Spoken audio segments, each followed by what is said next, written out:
বিখ্যাত লেখক আলেইচেপ বলেছিলেন, জীবন জ্ঞানীদের জন্য একটি স্বপ্ন, বোকাদের জন্য একটি খেলা, ধনীদের জন্য একটি কৌতুক আর দরিদ্রদের জন্য একটি ট্র্যাজেডি। কিন্তু বিগত বছরগুলোতে শুধু দরিদ্ররাই নন, এমন কঠিন থেকে কঠিনতম ট্র্যাজেডির অংশ হয়েছেন অসংখ্য মানুষ, হয়েছেন নানাভাবে জেল, জুলুম আর নির্যাতনের শিকার। এত কিছুর পরও তারা চেয়ে পাননি সঠিক বিচার, বলতে চেয়েও পারেননি অনেক না বলা কথা। যে কথা যায়নি বলা, সে কথাগুলোই সময় হয়েছে বলার। এসএ টিভির এই প্ল্যাটফর্মে কথা বলবেন আপনি, শুনবে গোটা বিশ্ব। আর এই আয়োজনে আপনাদেরকে আমন্ত্রণ জানাচ্ছি আমি বাপ্পি খান।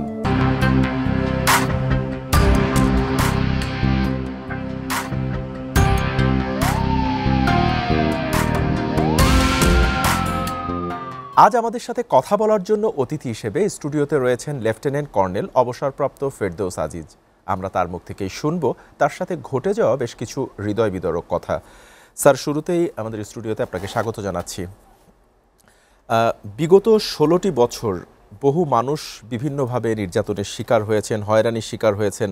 আমরা জানি আপনিও নানাভাবে বেশ হয়রানির শিকার হয়েছেন বিগত ফ্যাসিস্টের সময়ে, এবং অনেক কথাই হয়তোবা না বলা আছে, কথাগুলো বলতে পারেননি। ঠিক কোন জায়গাটা থেকে শুরু করতে চান? আমি ধন্যবাদ জানাচ্ছি আমাকে আমন্ত্রণ জানানোর জন্য এবং কথা বলার সুযোগ দেওয়ার জন্য। আপনি তো ছিলেন একজন লেফটেন্যান্ট কর্নেল, সাবেক সেনা সদস্য। আপনার জীবনটা ঠিক কিভাবে কেটেছে এবং আপনি কি হয়রানির সম্মুখীন হয়েছেন আপনি এবং আপনার পরিবার? তাহলে ২০০৯ থেকে বলতে হয়। জি। আমি আর্মি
কখনো হারিয়ে যাবে না, আমি চাকরি করি আর না করি, আমি চলে আসছি। তো হঠাৎ 2011 সালের জুলাই মাসের 10 তারিখ ভোরবেলা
জোর করে ধাক্কা দিয়ে গাড়িতে তুলে তাকে কিডন্যাপ করে নিয়ে আসছে।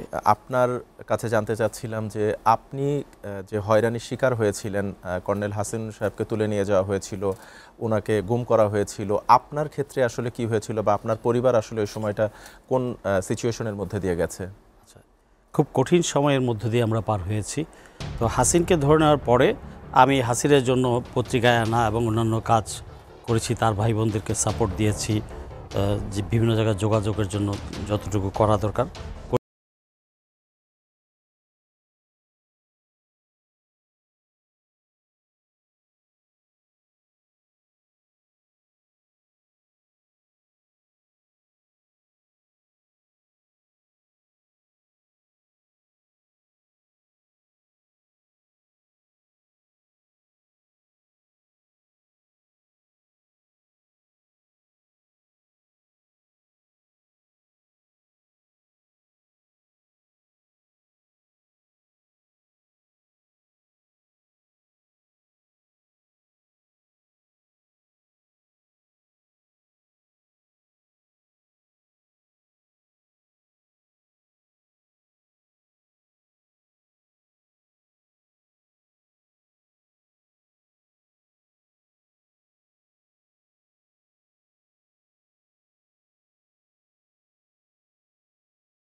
তো স্বাভাবিকভাবেই বুঝলেন, এই তারপরে যখন তারপরে আস্তে আস্তে চলতে থাকলো। 43 দিন হাসিন গুম ছিল।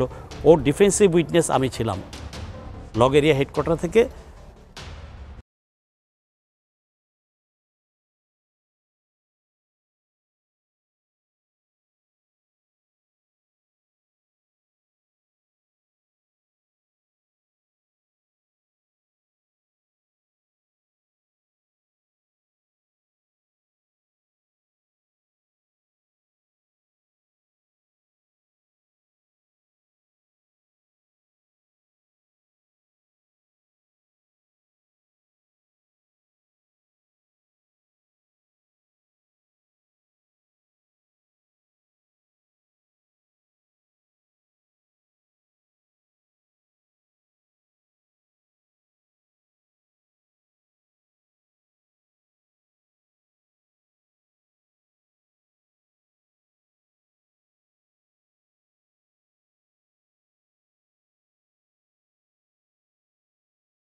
এই যে শুরুতে আপনি বলছিলেন বিডিআর ম্যাসাকারের কথাটি, আপনি সচক্ষে দেখেছেন, আপনার সহকর্মীদের লাশ দেখেছেন, তাদের পরিবারের আত্মনাদ দেখেছেন, জানাজা পড়েছেন।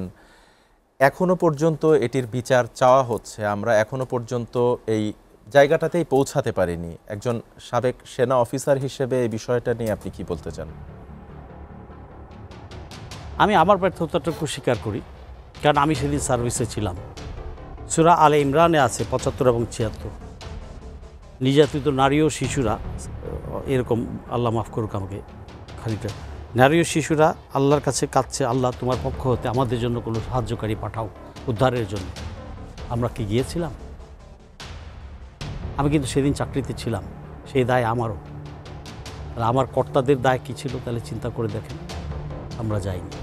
আচ্ছা, যেই অফিসারটা মারা গেল আমার মেজর হুমায়ুন হায়দার, তার ছেলেটা 3 মাস পরে মারা গেল, ল্যাবেডে চিকিৎসারত ছিল, ডিসেবল প্রতিবন্ধী বেবি ছিল। সেই ওই অফিসারের জানাজা পড়লাম, তার কয়েক মাস আগে তার মার জানাজা পড়লাম, তারপরে ওই ছেলেটার তার সন্তান তার জানাজাটা পড়লাম, এবং আমি নিজের হাতে তার সন্তান লাশ নিজের হাতে কবরে রেখেছি।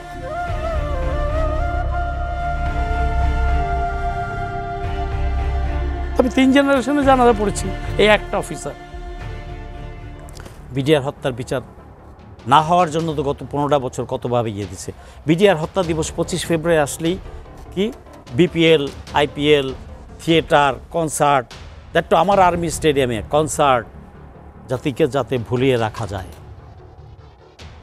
জাতিকে যাতে ভুলিয়ে রাখা যায়। ভারত, হাসিনা, গং এরা তো কখনোই চাবে না এই জাতি আবারই করবে। বিডিআর ঘটনার মাধ্যমে 2টা বাহিনীকে পঙ্গু করে দেওয়া হয়েছে। সেনাবাহিনী 57 জন অফিসার, সেনাবাহিনীকে মেসেজ দেওয়া হয়েছে যে মাথা উঁচু করবে না, আর বিডিআর বাহিনীকে ধ্বংস করে দেওয়া হয়েছে। আমাদের একটা বিডিআর বিএসএফের 10টা বিএসএফের সমান। কিন্তু পরবর্তীতে কী দেখেছি, আমাদের লাশ তার কাটায় ফেলানি ঝুলছে, বাংলাদেশ ঝুলছে, কিন্তু আমরা কিছু করতে পারছি না। কেন? হ্যান্ড সাইড করে দিয়েছে। বিডিআরকে গুলির আদেশই তো দিত না, গুলির আদেশই ছিল না বিডিআর প্রতি। আমাদের যে কালো অধ্যায় বাংলাদেশের ইতিহাসে, সেই 25শে ফেব্রুয়ারি যে নেক্কারজনক ঘটনাটি, স্যার আমি আপনার কাছে জানতে চাচ্ছিলাম যে এক কথায় যদি আপনার কাছে জানতে চাই যে এটি কেন ঘটানো হয়েছিল, এতজন তরুণ মেধাবী অফিসারদেরকে মেরে ফেলার পেছনে মূল উদ্দেশ্য বা কারণটা কী ছিল? 71 সালের যুদ্ধের সময় তো আমরা স্বাধীনতা চেয়েছি, আমরা স্বাধীনতা পেয়েছি, কিন্তু আমরা বুঝতে পারি না যে আমরা স্বাধীনতার নামে নতুন আর একটা পরাধীনতার শিকল পড়ে ফেলেছি। যুদ্ধ চলাকালীন সময় তো তাজুদ্দিনের সাথে 7 দফা চুক্তি হয়েছে, আমার দেশে আর্মি থাকবে না, আর্মি লাগবে না।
রেখেছে। যখন যে পলিটিক্যাল গভর্নমেন্ট আসে তারা সেভাবেই তাদেরকে কলকাঠি আপনি যে বিগত ১৬ বছরে এতভাবে হয়রানি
হয়, সেদিন আমি বিকালবেলা যখন গেলাম আসর নামাজ পড়ে বাইরে মসজিদের, শিয়া মসজিদের কোনায়, দেখলাম দুই দিকেই মারপিট হচ্ছে।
না, আমি যদি আউট অফ ব্লিডিং মারা যাই বা রাস্তায় আরেকটা গুলি খেয়ে মারা যাই, তাহলে আমার বউ বাচ্চার সাথে তো আর জীবনে কথা হবে না। এই যে একটা দোদল্যমান অবস্থা, এই যে একটা মানসিক অবস্থা, গুলি চলছে চারদিকে, গুলি চলছে, হেলিকপ্টারও তখনও চক্কর মারছে। তো কি করব, মানে মানে জীবনের কি একটা অবস্থা যে আর কি বউয়ের সাথে কথা হবে না। তখন আমার মনে পড়ল 42 বছর আগে আমি একটা বই পড়েছিলাম, মহাশ্বেতা দেবীর লেখা 1084।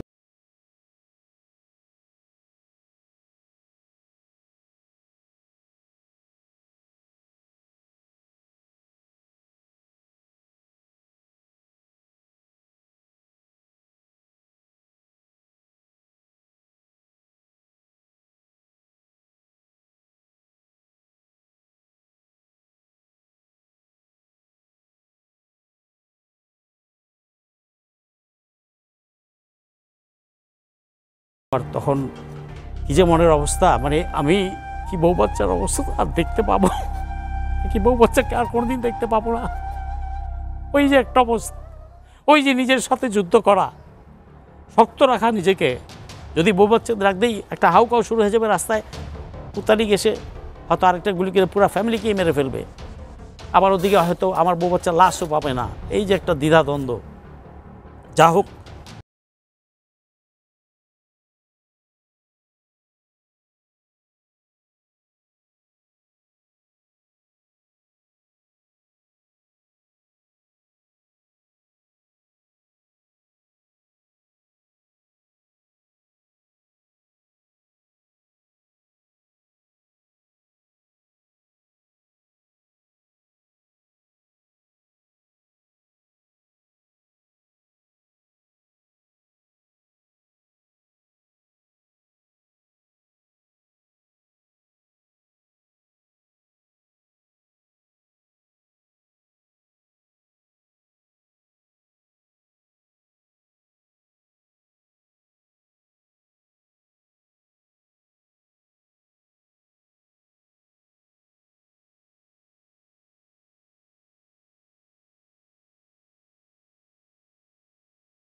প্রত্যাশা করি আপনাকে স্যার এই আমাদের স্টুডিওতে এসে কথা বলার জন্য, মূল্যবান সময় দেওয়ার জন্য অসংখ্য ধন্যবাদ জানাচ্ছি। ধন্যবাদ আপনাকে, ধন্যবাদ এসএটিভিকে, দর্শক শ্রোতা সবাইকে সালাম, আসসালামু আলাইকুম। আলেকজান্ডারের একটি বিখ্যাত উক্তি ছিল, আমি ভেড়ার নেতৃত্বে সিংহবাহিনীকে ভয় পাই না, কিন্তু সিংহের নেতৃত্বে ভেড়ার পালকে ভয় পাই।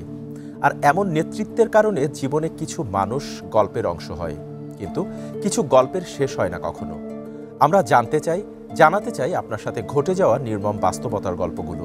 আমরা চাই স্বাধীন সার্বভৌম বাংলাদেশে ধর্মবর্ণ দলমত নির্বিশেষে প্রতিটি মানুষ যেন তার স্বাধীনতায় বাঁচতে পারে, ভয়হীন, নিরাপদ ও স্বাভাবিক জীবন কাটাতে পারে। আপনার সাথে ঘটে যাওয়া যে কোনো ঘটনা এসএটিভির এই প্ল্যাটফর্মে এসে বলতে যোগাযোগ করুন স্ক্রিনে দেয়া নাম্বারে, অথবা মেইল করুন যে কথা যায়নি বলা @gmail.com এই মেইলে। আজ বিদায় নিচ্ছি, কিন্তু ফিরে আসছি আগামী বুধবার ঠিক রাত 9টায় নতুন কোনো অতিথি নিয়ে, বলতে না পারা নতুন কিছু কথা নিয়ে। সে পর্যন্ত সবাই সুস্থ থাকুন, নিরাপদে থাকুন এসএ টিভির সাথে। আল্লাহ হাফেজ।